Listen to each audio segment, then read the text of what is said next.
এখানে বসে বসে ফোন দেখা হচ্ছে, দাঁড়া বোকা বানাবো, কোকিলের ডাক দিয়ে বোকা বানাবো। কোকিলের ডাক? ও, কোকিলের ডাক তোমার খুব ভালো লাগে। কোকিল যদি এবার ডাকে আমিও কোকিলের সাথে সাথে ডাকবো।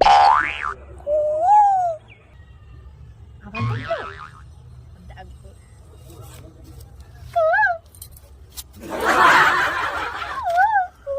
ভালো লাগছে।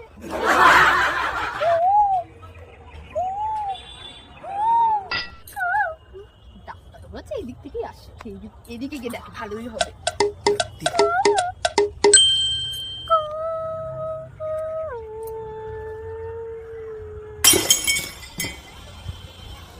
তোমার না ডাকতে এসেছিলাম, আমি কোকিল, এত বড় কোকিল দেখেছো? আবার আজকে আমার বোকা বানালো।